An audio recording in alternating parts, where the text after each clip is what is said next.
Buenas tardes. ¿Están viendo Buenas la tardes, pantalla que doctora. dice? Buenas tardes, buenas tardes. ¿Están viendo la pantalla que dice placenta y anexos embrionarios? Sí, doctor. Sí, correcto. Muy bien. Bien, vamos a preparar el cursorcito. Es la primera clase de obstetricia, ¿no es cierto? ¿O tuvieron hoy a la mañana con el doctor Suárez? Sí, lo tuvimos a la mañana, doctora. ¿Diagnóstico de embarazo le dio el doctor hoy? Historia clínica. Historia clínica perinatal, está bien. Bueno, muy bien. Bueno, estamos. Seguramente mañana pasado se dará la clase de diagnóstico de embarazo. Vamos a empezar a hablar un poco, creo que esta especialidad que lo digo siempre cuando comenzamos las clases, y no porque la demos nosotros, sino por una cuestión de diferencia con casi todo lo que ustedes vienen cursando, a veces se les hace un poquito complicado el momento de estudiar, porque bueno, cuando uno va estudiando anatomía, fisiología, semiología, clínica médica, medicina interna y demás, siempre va asociando cosas. Y luego tenemos algunas especialidades, como es la obstetricia, como es la pediatría, que son especialidades básicas de la medicina, pero que son situaciones especiales que no vamos a encontrar en forma repetida en ningún otro momento, ¿sí? Porque el embarazo es un momento único que genera todo un cuadro fisiológico, metabólico y de cambios en el cuerpo de una persona adulta, en este caso de una mujer adulta, que lleva a que tenga sus patologías específicas que no se darían en otro momento que no sea la del embarazo, ¿sí? Entonces hay todo un montón de cambios en el cuerpo de la embarazada que hace que ustedes cuando estudian desde lo más básico hasta lo más complejo sea un poco más diferente, ¿sí? O sea, cuando estudian hipertensión en el adulto normal, la fisiopatogenia de la hipertensión en el adulto normal no tiene nada que ver con la fisiopatogenia que van a encontrar en la hipertensión del embarazo, ¿sí? Que es una de las patologías más frecuentes que encontramos en el embarazo. Entonces, este momento, que es un momento fisiológico en la vida de la mujer, en el caso del embarazo, más allá de su fisiología normal y que puede tener sus complicaciones, tiene una fisiología que es específica y única que dura estos 9 meses junto a los cambios, ¿sí? Y para que el embarazo progrese y el producto de la concepción llegue a término y obtengamos un recién nacido sano, tenemos diferentes etapas en la formación de esto, y uno de los más importantes va a ser lo que vamos a ver ahora, que es la placenta, la formación de la placenta y lo que son los anexos embrionarios, y a partir de ello todos los cambios hormonales que ocurren en la embarazada, ¿sí? Durante estos 9 meses que se produce la gestación, ¿sabes? Entonces, respecto a lo que es la placenta y en el embarazo, lo primero que tenemos que saber es que es un órgano que es único, porque es uno solo, pero fundamentalmente tiene una característica especial que es transitorio, ¿sí? Es un órgano que funciona durante 9 meses y que luego se elimina en el momento del parto, ¿vamos? Entonces, es autónomo porque una vez que está formado genera su propio metabolismo, su propia fisiología, sus propias hormonas y demás. Y el nombre placenta viene de la palabra placos, que en griego significa plato, porque tiene que ver con la forma que tiene la placenta. ¿Vamos? Y las funciones que tiene la misma son tanto funciones de intercambio como funciones endógenas, como le estaba diciendo, es la que favorece o facilita el transporte de todo lo que son los nutrientes y el oxígeno materno al feto, ¿vamos? Y a su vez genera todo un ambiente hormonal que facilita o que favorece la mantención y el crecimiento del embarazo y el desarrollo del niño, ¿sí? Entonces, este órgano es fundamental para que se mantenga el embarazo. Si nosotros tenemos patología en la placenta, sea porque es insuficiente, sea porque se produce un traumatismo, una ruptura, un desprendimiento, el embarazo se va a finalizar en un aborto o en una muerte fetal temprana, ¿sí? Y para que se forme la placenta hay todo un proceso que se llama placentación, ¿sí? La placentación es el proceso a través del cual las células del trofoblasto de la mórula, digamos, el trofoblasto del embrión, va a dar origen a la placenta. En el ser humano esta placentación se llama de tipo hemocorial porque la sangre del corión, ¿sí? Contacta directamente con la sangre de la madre o con la sangre materna. Y este periodo de placentación, o la forma en que se va desarrollando la placenta hasta lograr su tamaño, su forma adecuada y su funcionalidad adecuada, tiene 2 periodos. Un primer periodo muy inicial o muy temprano, que va desde el día 6 de la fecundación hasta el día 13 aproximadamente, y que tiene 2 etapas, una prelacunar y una lacunar, y luego ya el periodo más importante, que es el vellocitario, que es donde se forma toda la circulación placentaria, que comienza a partir del día 13 post-implantación hasta el final del embarazo, ¿sí? Por ahí lo que vamos a ir viendo ahora tiene mucho de embriología, pero después lo vamos a ir viendo en un dibujo para que lo terminen de entender. La importancia de entender cómo se produce la formación de placenta y demás, va de la mano de que después cuando vean patologías del embarazo, por ejemplo la hipertensión, parte de que si no se produce esta placentación o esta formación normal de la placenta, va a llevar a complicaciones en el embarazo, ¿sí? El periodo entonces antes de que se formen las vellosidades coriales o el prevellositario tenía 2 etapas, dijimos, y la etapa prelacunar es cuando las células del trofoblasto que no forman el embrión, o sea las extraembrionarias, se van a orientar hacia todo lo que es la superficie del endometrio, o la capa basal del endometrio, que es la que había quedado después de la menstruación, y o sea, al no haber menstruación va a ser la capa basal que se va a contactar con la placenta para formar esa futura placenta, y ahí, una vez en contacto con la superficie endometrial, se va a diferenciar en un citotrofoblasto primario o primitivo, que es vellositario, y un sincitio trofoblasto extravellositario que tiene características, que tiene la posibilidad de invadir y de romper los vasos maternos, ¿sí? Esa es en la etapa prelacunar. Luego viene la segunda etapa dentro del periodo prevellositario, que es la etapa lacunar, y acá las células del sincitio trofoblasto se van a ir vacuolizando, van a quedar como laguitos pequeños, ¿sí? Y esos pequeños lagos se van a poner en contacto directo con los vasos de la mamá, ¿sí? Hasta ahí están en contacto y nada más. Toda esta envoltura, ¿sí? Se llama coraza trofoblástica, y la parte que está en contacto con el endometrio de la mamá es la que va a dar origen a la placenta definitiva a medida que se desarrolle, y el resto de esta coraza trofoblástica van a transformarse en lo que son las membranas ovulares, ¿sí? Las famosas membranas que se rompen en el momento del parto, que es el amnios, el corion, ahora lo vamos a ver, ¿sí? En el día 12, o sea, un día antes de que pasemos al periodo vellositario, ese sincitio trofoblasto que está pegadito y vacuolizado, pegado a los vasos maternos, lo que va a hacer es erosionar los vasos espiralados del útero de la mamá, y de esta forma se va a poner en contacto la sangre de la mamá con estas vacuolas, es decir, al romperle la pared al vaso, la sangre pasa a las vacuolas, ¿sí?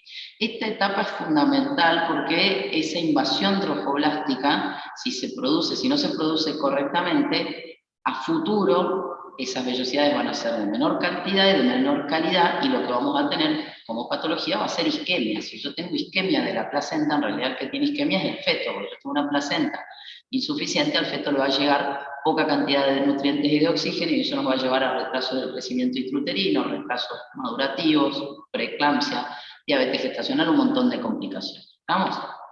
Y luego de esta etapa, donde ya el sitio del trofoblasto perforó los vasos espiralados maternos, va a empezar sí ya la formación o la angiogénesis propia del periodo vellositario. Y este periodo vellositario, que va desde el día 13 hasta el final, ¿sí? Acá el citotrofoblasto va a entrar dentro de ese sincitio trofoblasto y empieza a formar lo que son las trabéculas del árbol vellositario. Primero se producen las primarias, ¿sí? Luego las secundarias, y ya por último, por neoangiogénesis, lo que son las vellosidades terciarias o definitivas. ¿Vamos? Y esta barrera de la placenta va disminuyendo de espesor a medida que el sincitio se mete o crece dentro del citotrofoblasto, para facilitar ese intercambio de sangre materna y fetal sin que haya una resistencia aumentada. ¿Estamos? Porque si yo tengo que esta oleada trofoblástica que les decía no se logra correctamente, los vasos maternos van a pasar a ser, en vez de ser vasos de baja resistencia, alta resistencia, y eso nos va a llevar a una isquemia en la placenta.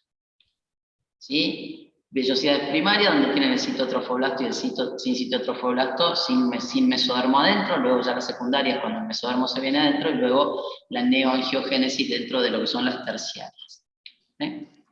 Entonces, fíjense que acá tenemos el embrión, ¿sí? Y acá tenemos toda la estructura vellositaria del lado embrionario y del lado extraembrionario, ¿sí? La decidua, que es parte del endometrio de la madre, la capa funcional funcional del endometrio de la mamá, y las vellosidades tanto secundarias como terciarias. ¿Estamos? Eso como para que se vea un poco más en un dibujo.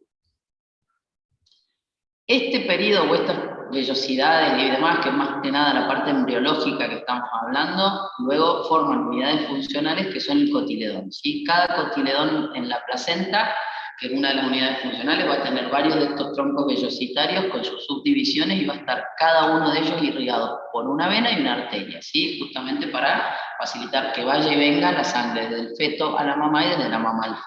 ¿Vamos? Desde el punto de vista macroscópico, la placenta, ¿sí? que es el órgano que se elimina en el alumbramiento, luego del nacimiento, y que siempre hay que examinarla para ver que esté completa, que no le falten cotiledones, que no queden restos placentarios adentro, que traigan complicaciones y demás. Es una estructura que dijimos que era como un plato, o sea que es discoidea, tiene más o menos de diámetro unos 20-25 centímetros, eso va a depender obviamente también del tamaño del feto, ¿sí? En placentas normales es el diámetro proporcional aproximadamente, y tiene unos 2 o 3 centímetros de grosor. ¿Ah? Si al tacto tiene consistencia bien blanda y va a pesar también, peso variable, puede ir de 250 a 280 gramos hasta 750, y esto también va a ir de la mano del tamaño fetal. Si yo tengo un feto de 4 kilos, lo más probable es que la placenta sea una placenta que esté llegando al kilo, y si tengo un feto pequeño, probablemente la placenta sea pequeña. ¿Sí? Por debajo de eso o por encima de eso, estamos en la normalidad, digamos.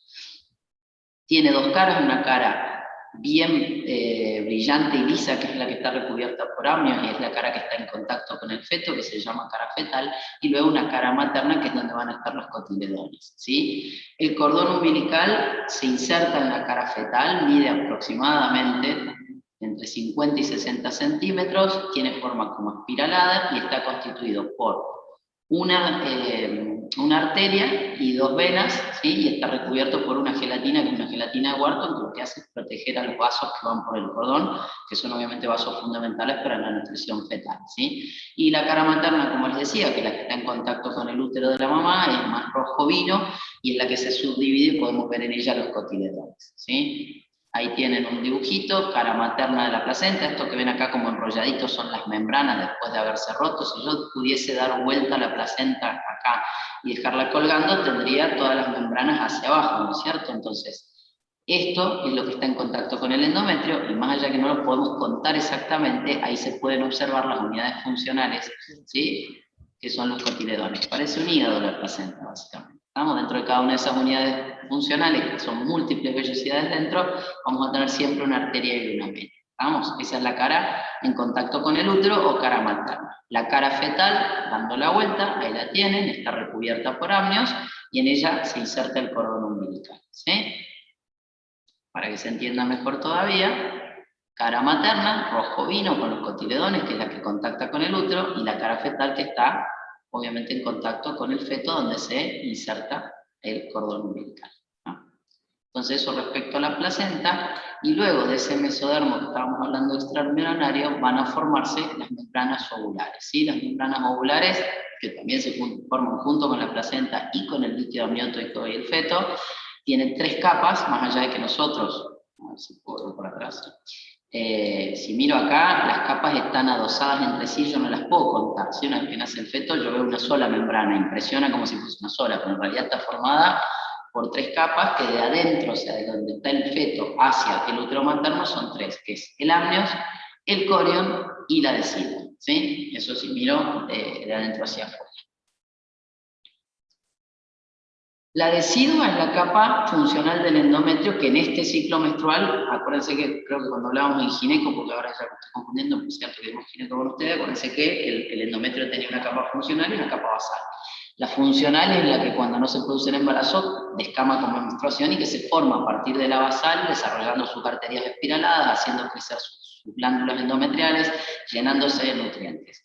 Cuando se produce el embarazo, esa capa no descama y queda formadita para que justamente el trofoblasto o la mórula o el producto de la fecundación se inserte en esa capa funcional y empiece a crecer ahí dentro, ¿sí? Entonces, esta capa funcional del endometrio, que durante el parto sí se desprende junto a la placenta, y volvemos a quedar solo con la basal del endometrio de la mamá, tiene 3 partes, la dividimos anatómicamente en 3 partes. La que va a cubrir a todo el corión frondoso, que es el lobulito o el producto de la fecundación que se metió dentro del útero, se la llama decidua basal. Luego la capa de la decidua, que cubre todo lo que es el polo anembrionario, es decir, donde no está el embrión, se llama decidua capsular, y la que queda recubriendo el útero se llama decidua parietal, ¿sí?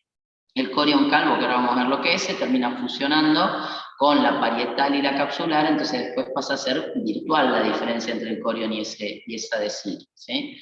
El corion, ¿sí? Que son las primeras semanas, las vellosidades del corion, nos cubrían todo el útero, o todo el endometrio, o esa capa funcional del endometrio, y luego las vellosidades que están donde está el embrión, o sea, el polo embrionario, van a crecer mucho más, van a desarrollar mucho más, y van a pasar a llamarse corion frondoso, y del lado que no está implantado el embrión en el útero, como no necesita formar la placenta, van a quedar bien finitas y van a pasar a llamarse corion calvo, y va a formar parte de las membranas.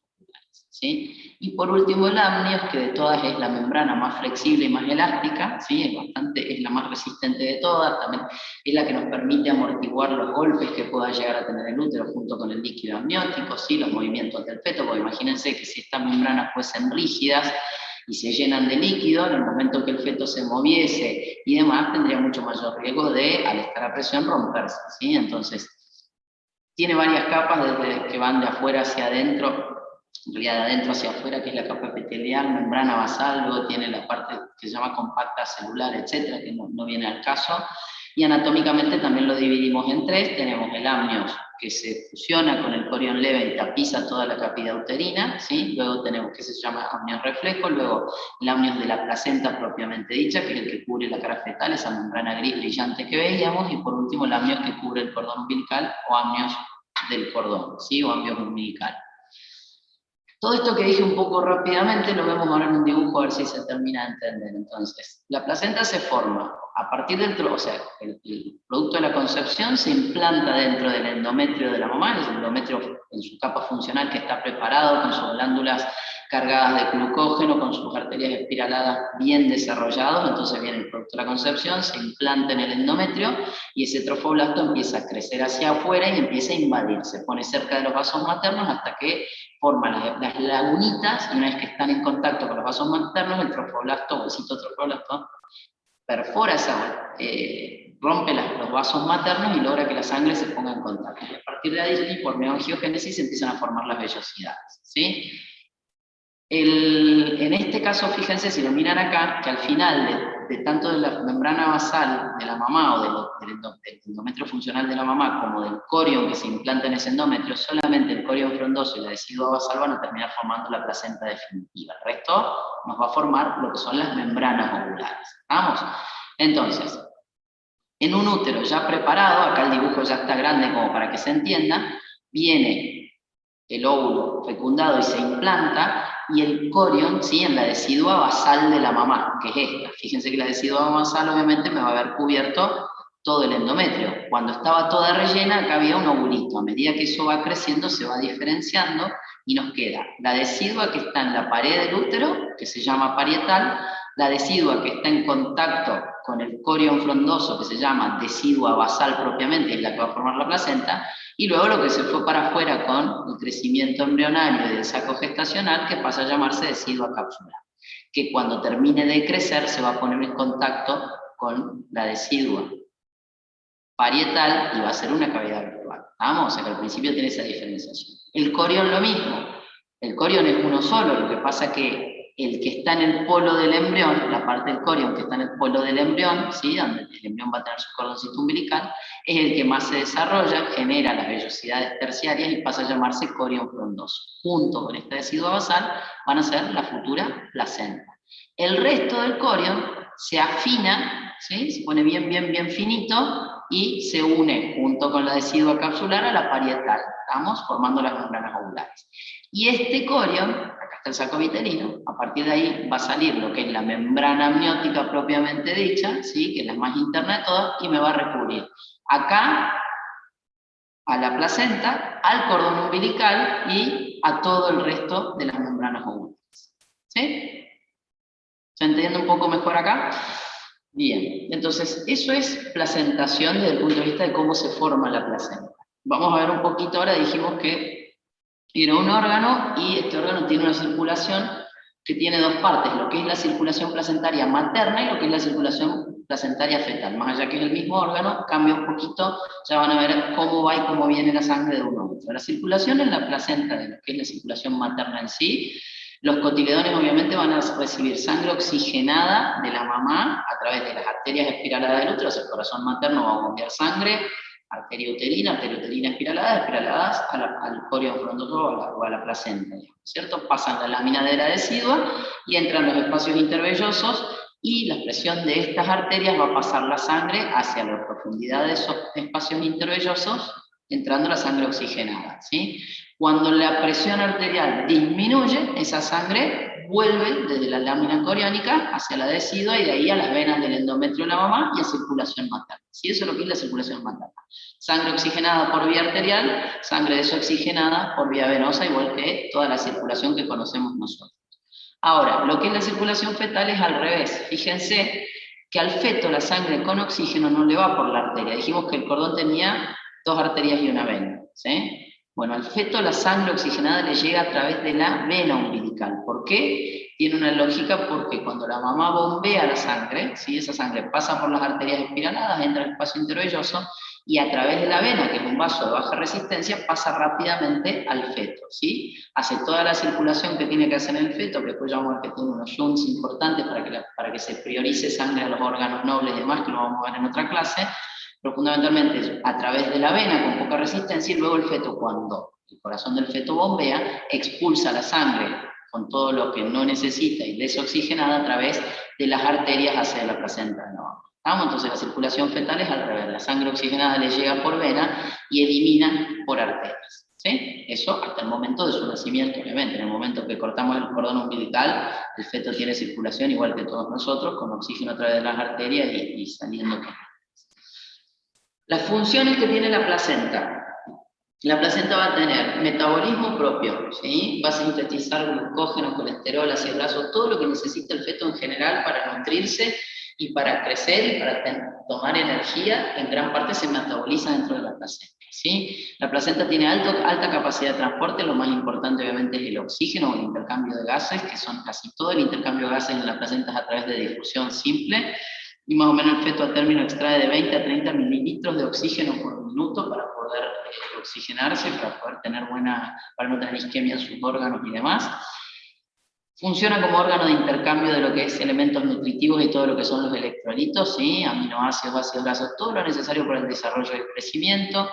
A través de la placenta pasan los anticuerpos de la mamá. Esto es importante, sobre todo lo que se denomina inmunización pasiva del feto. Todo lo que sea IgG, que son moléculas de bajo peso molecular o de micromoléculas, tienen capacidad de pasar la barrera placentaria.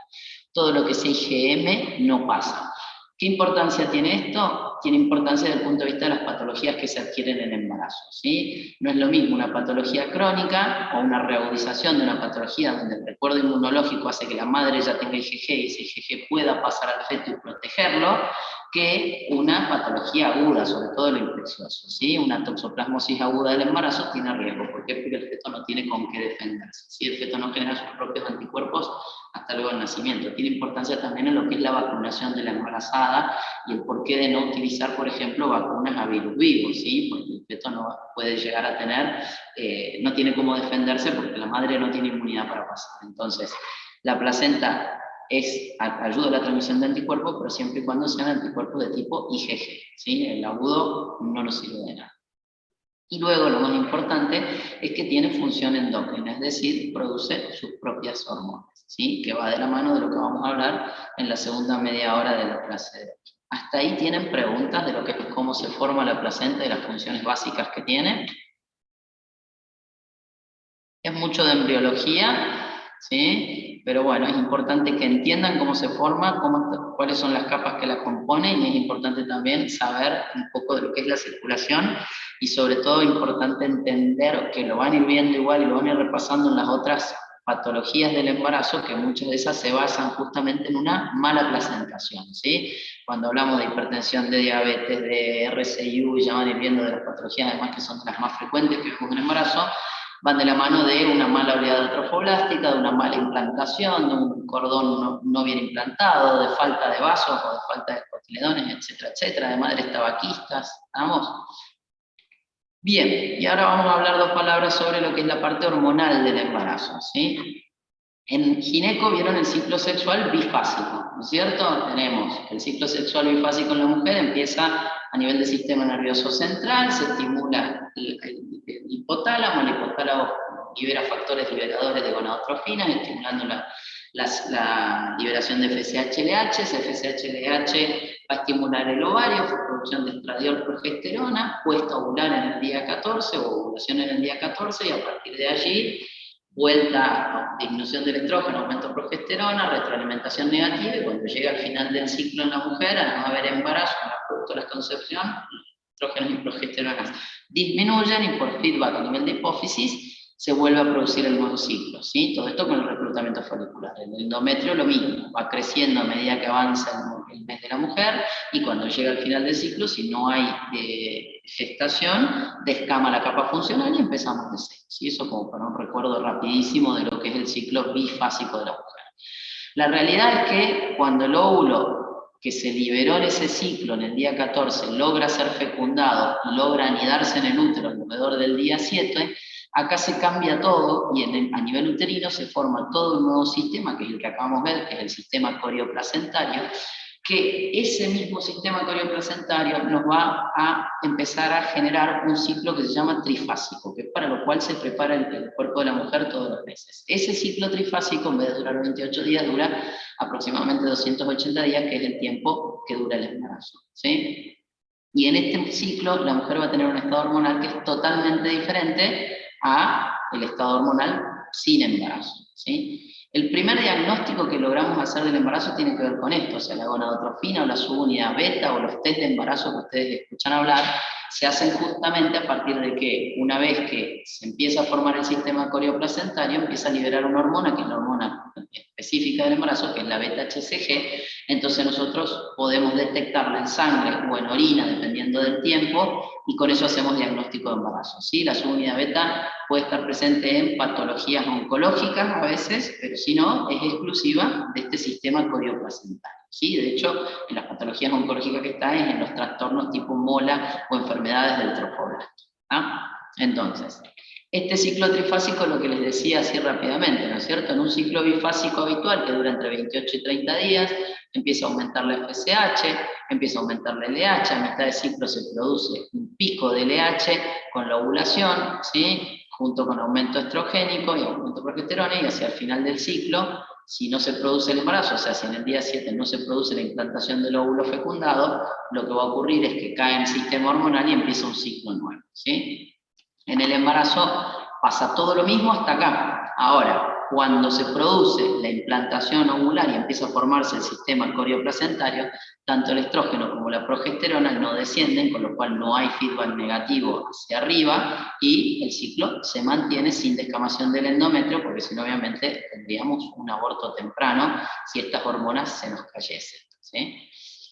Desde el punto de vista endocrinológico, antes de empezar con cómo funciona la placenta, la implantación, que ocurre, como dijimos, al séptimo día post-fecundación, ¿sí?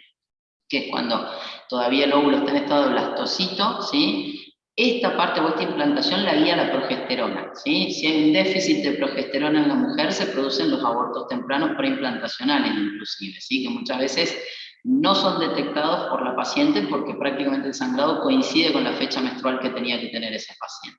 ¿Vamos? Entonces, la progesterona es la que me prepara todas las glándulas endometriales y las llena y las carga de glucógeno para que ese blastocito logre implantarse en el día 7. El embrión, antes de la implantación y durante lo que es el primer contacto con el endometrio, apenas se está poniendo, antes de que genere gradación, como vimos del trofoblasto y demás, se va a nutrir a través de la secreción que dan las glándulas endometriales, ¿sí? Que están preparadas por la progesterona.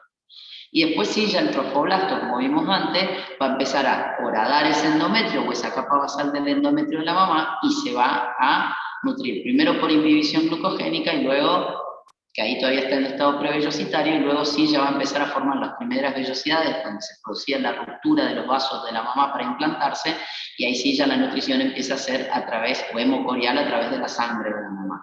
Esto, que es cuando empiezan a aparecer las primeras vellosidades coriales, coincide con lo que se llama hemorragia de la implantación, o signo placentario de Harman, que es un signo temprano de embarazo, ¿sí? Muchas mujeres consideran este sangrado como una menstruación normal, y por eso hay muchas veces que cuando una embarazada se da cuenta de que está embarazada es después de la segunda falta, porque suele coincidir al día, más o menos a la quinta semana, que es más o menos una fecha menstrual con un atraso, ¿sí? Es un sangradito que suele ser muy escaso, amarronado, y que puede confundir con una menstruación normal. O puede generar en la paciente que se hizo un diagnóstico muy tempranito de embarazo, miedo a que haya una amenaza de aborto, ¿sí? Es un signo que es bastante normal y bastante frecuente. Sí, ahí obviamente una vez que ya horadaron los vasos, ahí ya tenemos nutrición hemotrófica, es decir, la sangre materna es la que me nutre a ese blastocito que está implantado en el útero de la mamá. Las vellosidades trofolásticas acá van a empezar a desarrollar ese corión que vimos en placentación, y luego se va a ir formando la placenta, que va a pasar a ser el órgano o glándula endocrina que me mantiene el embarazo. ¿Estamos? El cuerpo lúteo, ¿sí? En el ovario, que fue, se produjo la ovulación y se formó el cuerpo lúteo, que es el que me libera la progesterona para ir preparándome el endometrio. El cuerpo lúteo deja de llamarse cuerpo lúteo común y pasa a llamarse cuerpo lúteo gravídico. Y este cuerpo lúteo se mantiene gracias a la secreción de beta-HCG, que es el signo temprano de diagnóstico de embarazo, pero además el que hace que este cuerpo lúteo siga secretando hormonas, porque si no, se iría a la atresia como en un ciclo bifásico y sería una causa de nuevo de aborto. ¿Vamos? Una vez que empieza a liberarse beta-HCG, la hipófisis en la mujer deja de tener el control del ciclo. ¿Sí? ¿Se acuerdan que dijimos que la hipófisis era la que me liberaba FSH, LH? Una vez que empezamos a tener beta-HCG, es el ovario o la gónada, después va a ser la placenta, los que toman el control del ciclo sexual, hormonal y sexual de la mujer. ¿Vamos? Bien. Y durante la endocrinología de lo que es la placenta, la función endocrina principal que tiene la placenta es mantener ese embarazo en su sitio, ¿sí? Además de ayudar con algunas hormonas o estimulando hormonas maternas para el crecimiento del feto más, pero fundamentalmente es la que, si no funciona bien la endocrinología placentaria, vamos a tener o las amenazas de aborto, o los abortos, o las amenazas de parto prematuro, o los partos prematuros, las rupturas placentarias, etcétera, etcétera, ¿sí? La placenta tiene o secreta dos tipos de hormonas identificadas, hormonas que son proteicas y las hormonas esteroideas, ¿sí? Estrógeno y progesterona, ¿sí? Durante todo su embarazo. Fíjense, dentro de lo que son las hormonas proteicas en el embarazo va a aparecer la beta-HCG, que ya hablamos, pero ahora la vamos a ver en detalle, la somatotrofina, que antes se llamaba lactógeno placentaria, y la prolactina, que son las tres más importantes secretadas a través de la placenta. Luego todas las otras son similares a hormonas de la mamá, o que la placenta por estímulo logra que aumenten en su funcionalidad. Y lo que son las esteroideas, estrógeno y progesterona como primordiales, más allá de que la placenta puede generar también andrógenos y demás, ¿sí? Beta-HCG o gonadotrofina coriónica humana. Esta es una glicoproteína, o sea, una hormona de tipo proteico, que la secreta, lo que dijimos, las células del sincitio trofoblasto, y por eso aparece tan tempranamente, ¿sí? En sangre materna, al 8º día de la fecundación o postconcepción, ya está presente, o sea que yo la puedo detectar en ese momento. Y en orina, o por excreción en orina, recién a partir de los 35 o 40 días. Por eso los test de embarazo deben hacerse, los que son en orina, recién a la semana de la falta menstrual, mientras que yo una beta-HCG, por ejemplo, en pacientes que hacen tratamiento de fertilización, se pide mucho antes de la fecha de la falta menstrual, ¿sí? Si se hace una fertilización in vitro en el día 14 del ciclo, al día 21 podemos ver tranquilamente una subunidad beta, y si hubo implantación en el trofoblasto, esa subbeta va a dar positiva. Generalmente la mujer se hace el test, obviamente, luego de la falta menstrual, por una cuestión lógica, que cuando el embarazo viene en forma natural, la paciente no va a saber exactamente en qué momento se produjo su embarazo, pero en los tratamientos de fertilidad la beta-HCG se detecta mucho más tempranamente, o se pide más temprano. La beta-HCG o gonadotrofina tiene dos subunidades, una subunidad alfa que se parece mucho a la hormona tiroidea, ¿sí? Y una subunidad beta que es la que se utiliza para hacer diagnóstico o pruebas de embarazo. La función, dijimos, primero mantiene el cuerpo lúteo. Si no funcionó, si el trofoblasto no secretara beta-HCG, el cuerpo lúteo se atresiaría y no habría progesterona, y eso generaría un aborto temprano. ¿Vamos? Entonces, lo que hace la beta-HCG es decirle al cuerpo lúteo, ojo, no te atrecies porque no estamos en un ciclo bifásico normal, acá hay un embarazo que se está formando, está empezando a formarse la placenta, con lo cual necesito que lo mantengamos adentro de ese endometrio materno gordito hasta que se forme la propia placenta, empieza a generar su propia secreción hormonal y mantenerlo con sus propios estrógenos y progesterona, ¿sí? Estimula entonces la secreción ovárica de estrógeno y progesterona, y la subunidad beta, además de diagnóstico de embarazo, nos sirve para patologías del embarazo. Nosotros podemos encontrar que hay subunidad beta en mayor proporción de la deseada o en menor proporción de la deseada. En mayor proporción de la deseada lo podemos encontrar en embarazos gemelares, por ejemplo. O sea que no hay una patología, pero si hay un embarazo de alto riesgo, obviamente como va a haber mayor cantidad de trofoblasto, va a haber mayor secreción de su unidad. Y luego lo que les decía, en patología del trofoblasto, como son la mole hidatiforme, los coriocarcinomas, los carcinomas embrionarios, y en algunas pacientes que hacen hiperemesis gravídica, que es los vómitos excesivos, que después lo van a ver en nuestra clase, también encontramos que la subunidad beta tiene mayor valor de lo esperado para la edad gestacional. ¿Sí? La subunidad beta se pide de dos maneras. Se puede pedir cualitativa, que es decir, que nos informen que es positiva o es negativa, o cuando estamos pensando en patología, cuantitativa. Y cuantitativa nos va a decir qué cantidad de subunidad beta. Y hay valores estándares para la semana 1, para la semana, o sea, de las 5 en adelante en general. Entonces, cuando sospechamos, por ejemplo, mole hidatiforme, la subunidad beta nos va a dar a las semanas 5 o 6 a veces más de 200.000 unidades internacionales, ¿sí? Y luego va a estar disminuida en los abortos, en los embarazos ectópicos o tubáricos, ¿sí? De hecho, una de las maneras de hacer tratamiento médico del embarazo ectópico cuando no está complicado, cuando no rompió la trompa, es haciendo tratamiento generalmente con metotrexate y seguimiento con subunidad beta. Lo que vamos a ver es una subunidad beta discordante para la edad gestacional en menos. Si teníamos que tener 15.000 unidades de subunidad beta, pues estábamos en semana 6 de embarazo, nos vamos a encontrar con una subunidad beta de 2.000 o 1.000 y pico de unidades, ¿sí? Entonces está disminuida en ectópico y en amenaza de aborto y en aborto espontáneo. Entonces, además de servirnos, bueno, fundamentalmente sirve para mantener el embarazo en las primeras 12 semanas hasta que la placenta toma su lugar, pero no sirve tanto para diagnóstico de embarazo como para diagnóstico como método complementario en sospecha de patología. ¿Ah? La hormona somatotrofina coriónica humana, que antes la llamaban lactógeno placentaria, básicamente porque tenía acciones muy similares a la prolactina, pero hoy se sabe que es más que nada una hormona del crecimiento fetal, también la producen las células del sincitio trofoblasto y habla de un indicador de buen crecimiento y funcionalidad de la placenta. Estimula la lipólisis de la madre, es antagonista de la insulina, o sea que actúa en el metabolismo de los hidratos de carbono en la mamá, aumenta la producción de somatomedinas, que son las que favorecen el crecimiento del feto, tiene acción metabólica, acción somatotrófica y demás, y lo produce la placenta durante todo el embarazo, ¿sí? Y luego de las hormonas esteroideas tenemos la progesterona, que la produce primero el cuerpo lúteo, ¿sí? Dijimos que el cuerpo lúteo seguía produciendo progesterona estimulado por la beta-HCG hasta más o menos la semana 9 a 12 del embarazo, ¿sí? Y luego de eso ya la produce directamente la placenta. Una vez que la placenta empieza a tomar el control, el cuerpo lúteo deja de funcionar. Vamos.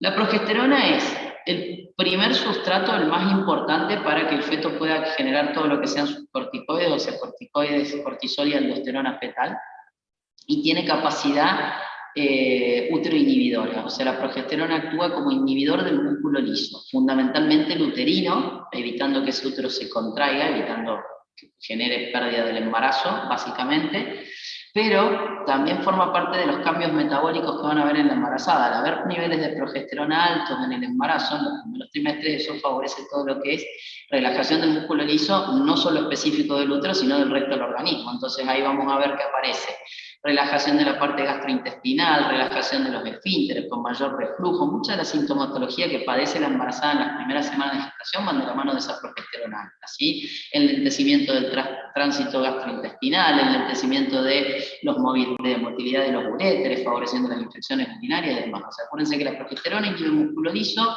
la idea es que frene al útero, pero obviamente actúa en el resto del organismo, a veces no con tanta potencia como en el útero, pero genera mucho de la patología, no de la patología, sino de los cambios fisiológicos que vemos en la embarazada. ¿Vamos? Disminuye la producción de prostaglandinas. Las prostaglandinas son uterotónicas, es decir, generan contractilidad en el útero, y disminuyen la sensibilidad del útero a la hormona oxitocina, que es la que genera contracción en el útero al final del embarazo, que lo van a ver cuando vean parto normal, ¿sí? Y luego los estrógenos que tenemos en el embarazo, el estrógeno más importante que se produce en la placenta es el estriol, ¿sí? Acuérdense que el estradiol es casi siempre producido en el ovario en la edad reproductiva, la estrona es el estrógeno que encontramos en pacientes a veces posmenopáusicos, sobre todo el que se produce en grasa periférica, entonces lo vemos más frecuentemente en pacientes con obesidad, y el estriol, que es el estrógeno más específico del embarazo, ¿sí? También se produce similar a la progesterona, o sea, el ovario lo produce hasta más o menos la 6ª semana, que ahí lo empieza a producir la placenta junto con el hígado del feto, a partir de lo que es el colesterol y los andrógenos, o sea que la síntesis es muy parecida a la que se produce en el ovario. Y a diferencia de la progesterona, no estimula la contractilidad, pero sí estimula el crecimiento de la fibra uterina. O sea, ayuda a que el útero aumente esas 16 veces que va a aumentar de tamaño durante el embarazo para poder albergar adentro al producto de la concepción, ¿sí?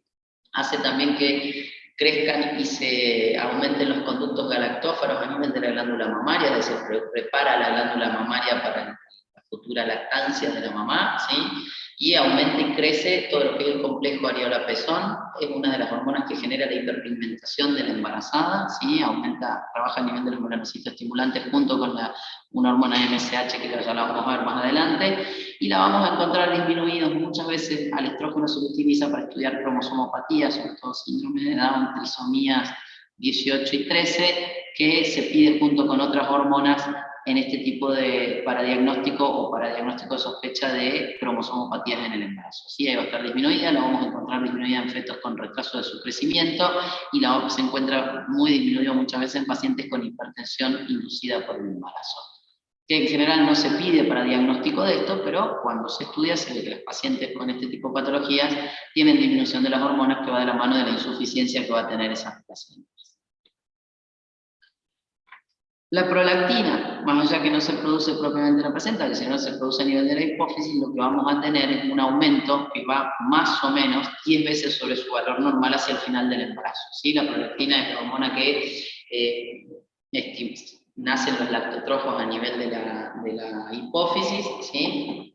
La TRH, la hormona del crecimiento, y la serotonina aumentan su secreción, y las funciones que va a tener la prolactina durante el embarazo es mitosis en todo lo que son las células de los alveolos, o sea, el estrógeno prepara y aumenta el calibre y el tamaño de los conductos galactóforos, pero la prolactina es la que realmente genera cambios celulares a nivel de los alveolos mamarios para poder promover y formar la galactopoiesis y porque se produzca la caseína para que luego se produzca la lactancia materna, ¿sí? Acuérdense que esta sí no la produce la placenta, pero sí está estimulada y aumentada por el aumento de los estrógenos y progesterona de la placenta.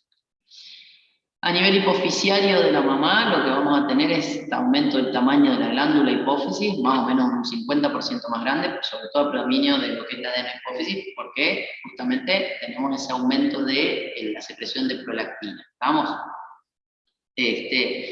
Y esto tiene importancia desde el punto de vista clínico, porque más allá que dijimos que la hipófisis había dejado de trabajar en el momento que comenzó la concepción, empezó la fecundación y se produjo la implantación y empezó a trabajar el ovario y luego la placenta desde el punto de vista endocrino para mantener el embarazo, la hipófisis sigue secretando todas las hormonas maternas necesarias y va a secretar de distintas maneras y en mayores cantidades dependiendo de las necesidades.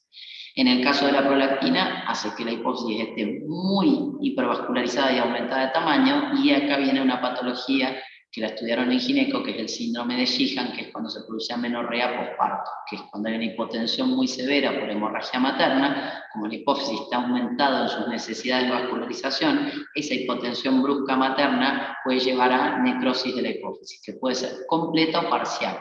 La completa va a ser la más rápida, o sea, en general la más grave, la mayoría de las veces es parcial, y el diagnóstico va a ser en una madre que no logra amamantar porque no hay bajada de la leche, porque se produjo necrosis hipofisiaria, ¿sí? Esa necrosis hipofisiaria, obviamente, dependiendo de qué parte de la hipófisis y qué funcionalidad comprometa, irá de la mano de una paciente que luego tendrá menorrea, que tendrá hipotiroidismo, etcétera, etcétera, dependiendo del resultado de ese isquemia, ¿sí? La glándula tiroides. Acá la placenta tiene capacidad de producir una hormona que es muy parecida, ¿sí? Y que genera, muy parecida a la TSH, y que genere estimulación en la tiroides, ¿sí? Hace que la glándula esté hiperplaseada, ¿sí? Que aumente su vascularización, y muchas veces la embarazada va a tener una glándula tiroidea palpable o de mayor tamaño. Ahora, lo que hay que tener en cuenta es que durante el embarazo hay que ver si realmente lo que hay es mayor cantidad de hormona tiroidea con capacidad funcional. ¿Por qué?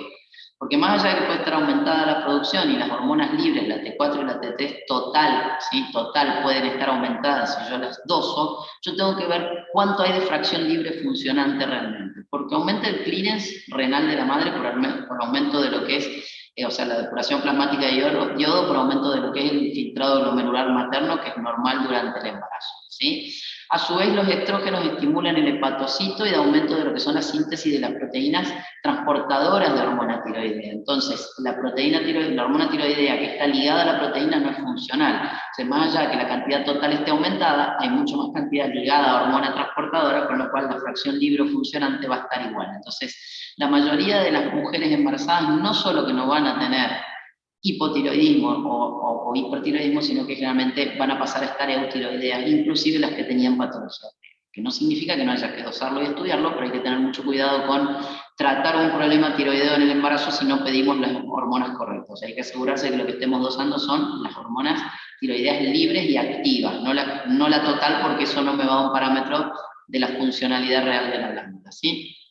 Los efectos que tiene la hormona tiroidea, que en general tiende a aumentar y que podrían imitar un hipertiroidismo en la mamá, porque la mamá va a tener taquicardia, palpitaciones, mucho de eso también tiene que ver con el embarazo en sí. Entonces hay que tener mucho cuidado de, cuando pedimos hormona tiroidea a una embarazada, saber qué estamos pidiendo y cómo pedirla para no sobre o subtratar una patología tiroidea. Vamos, el hipertiroidismo real, por aumento real de fracción libre de hormona tiroidea, se da en menos del 1% del embarazo. La mayoría de las pacientes van a estar eutiroideas a pesar de que tenga hormonas aumentadas. Distinto es el hipotiroidismo, y acá sí hay que tener cuidado, porque tiende, justamente por el aumento de las proteínas ligadoras que genera el estrógeno a nivel del hepatocito materno, tiende a agravar el hipotiroidismo. Entonces el hipotiroidismo y embarazo sí hay que tenerlo en cuenta y evaluarlo desde tempranas edades gestacionales, porque podemos llegar a agudizar un hipotiroidismo del embarazo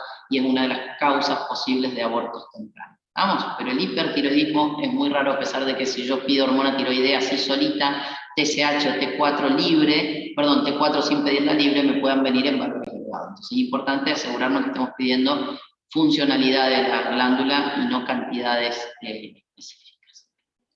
Respecto a lo que es la glándula paratiroidea materna, lo que vamos a tener es que va a haber un descenso de la cantidad o la concentración de calcio total de la mamá de la embarazada por el consumo propio que hace el feto. ¿Sí? El feto tiene que formar su parte ósea y su crecimiento, con lo cual consume calcio, y el requerimiento de calcio de la embarazada es muchísimo más alto que de un paciente normal, ¿sí? Si nosotros hablamos de que una persona normal tiene requerimientos entre 800 y 1200 miligramos de calcio día, en la embarazada hay que calcularle 2000 miligramos de calcio día, o sea que en lugares donde hay deficiencia en la dieta es importante a veces suplementar a la embarazada con calcio. Vamos, va a haber algo de descenso de fósforo y magnesio en sangre materna, y fíjense que, de nuevo, el calcio iónico, digamos, va a disminuir por aumento del volumen plasmático y por pérdidas urinarias, más lo que el feto va a ir consumiendo. O sea, el feto va a estar siempre hipercalcémico respecto a la mamá, con lo cual va a haber un aumento del aparato hormona para tratar de compensar en un 30 o un 50%.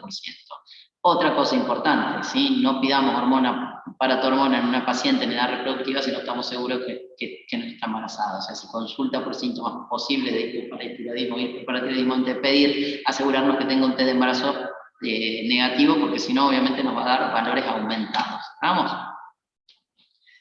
Respecto a lo que son las glándulas suprarrenales, la placenta también produce una hormona que se asimila mucho a la ACTH, que es la SER, o parecida a la corticotrofina, ¿sí? Y esto va a hacer que esta hormona aumente la ACTH en la mamá, que eso lleva a la mayoría de que los niveles de hormonas suprarrenales maternas, sobre todo lo que es aldosterona y cortisol, estén aumentados y contribuyan mucho a los edemas que vemos en las embarazadas, ¿sí? Son necesarios para la fisiología del embarazo, pero también traen este tipo de complicaciones. El aumento de la producción de los corticosteroides, ¿sí? y el aumento de la formación de progesterona a nivel de la placenta hacen que la embarazada tenga tendencia a tener insulinoresistencia, ¿sí? Y esto hace que sea mucho más frecuente la diabetes gestacional en la embarazada. Vamos, por el aumento de glucocorticoides y de aldosterona en la mamá. A nivel de la piel, lo que ocurre es que la placenta produce una hormona melanecito estimulante, y por eso vamos a ver también pigmentación cutánea mucho más marcada en la embarazada. Creo que con eso, sí. Hormonas y embarazo estamos. Bien, mucho de fisiología y básico de las clases estas.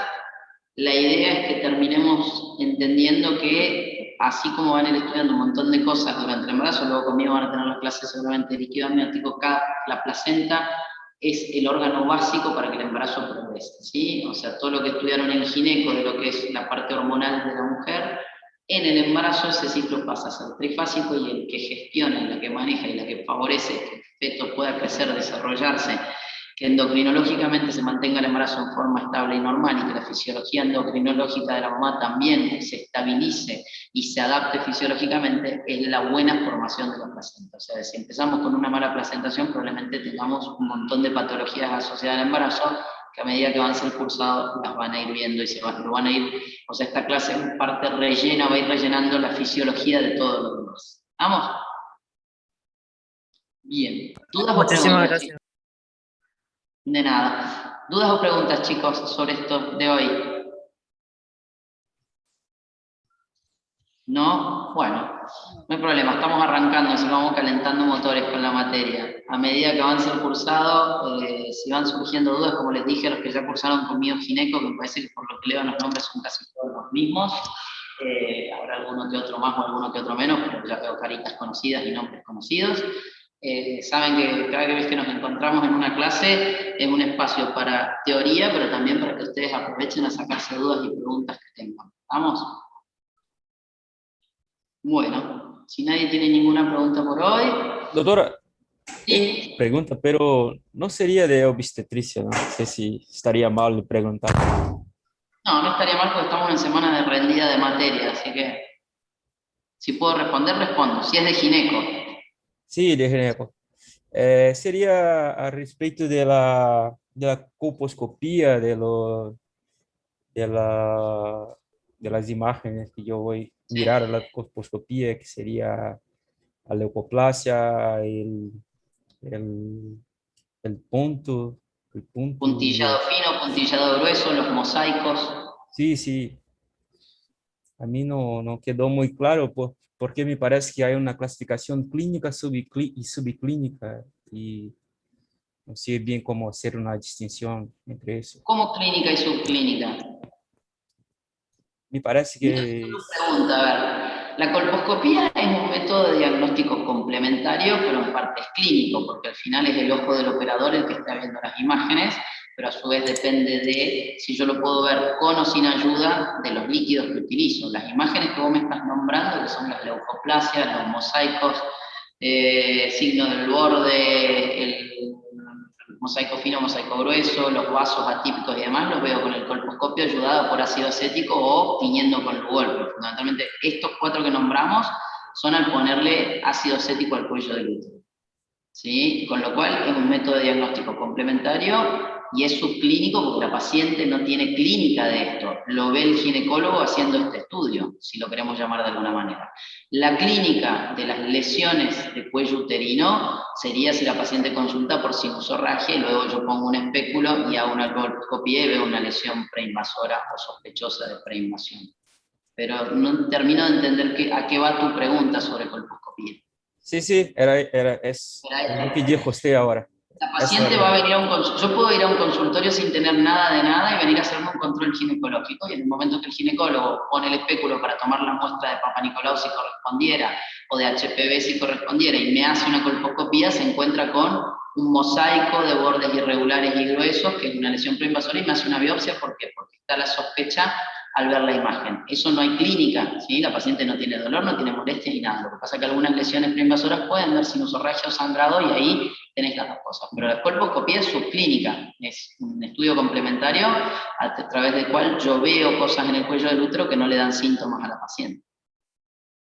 Distinto es si la paciente tiene un cáncer evidente, ¿no? Yo veo necrosis, veo hemorragia, veo cosas que la paciente no me manifiesta, pero la paciente va a venir porque tiene a lo mejor dolor, puede tener invasión, y la colposcopía me ayuda a ver la clínica que ya tenía su paciente, ¿no? Gracias, doctor. De nada. ¿Alguna otra pregunta, chicos? ¿De lo de hoy o de otra cosa? ¿No? Bueno, muy bien. Supongo que les confirmará el doctor Suárez. A mí no me llegó mail de mi clase del miércoles, pero de primera instancia deberíamos tener clase el miércoles a las 2 de la tarde. No sé si a ustedes le pasaron ese horario. No, doctora. No todavía, a mí tampoco, así que ahí yo ya pregunté en la facultad, supongo que si me mandan el mail mañana se confirmará, pero ¿para cuándo les pusieron clase de nuevo? No, no figura nada. Solamente No la figura del nada. día de hoy. Sí. La de hoy a las hoy. 12, claro, era suya. La mía y no hay más nada todavía de esta semana. No, y a las 12 tuvimos con el doctor Suárez. Claro, pero ya de mañana pasado no tienen nada ustedes, a ustedes no les No, mandaron no, nada. No, No. Ah, bueno, listo. Ya seguramente si se confirman las clases les llegará a ustedes también. Y a mí normalmente me mandan las dos clases. El viernes me llegan las dos clases, lunes y miércoles. Y esta semana me mandaron lunes nada más, así que ahí ya reclamé en la facu y veremos. Y si no, será la semana que viene. Ya, la verdad que pregunten por las dudas. La idea mía, la intención mía es darles clase el miércoles a las 2 de la tarde como para que lo tengan en cuenta. ¿Sí? ¿cuál es el tema, doctora? Perfecto. Supongo que salvo que el doctor Suárez lo cambie, líquido amniótico. No. Ujú. Gracias. Muy bien, listo chicos, que tengan una buena tarde. Nos vemos el miércoles o la semana que viene. A ver qué me dicen de la Gracias, facu. doctora, igualmente. Chao. Gracias, doctora. Gracias, Igualmente. doctora. Chao. Gracias, doctora.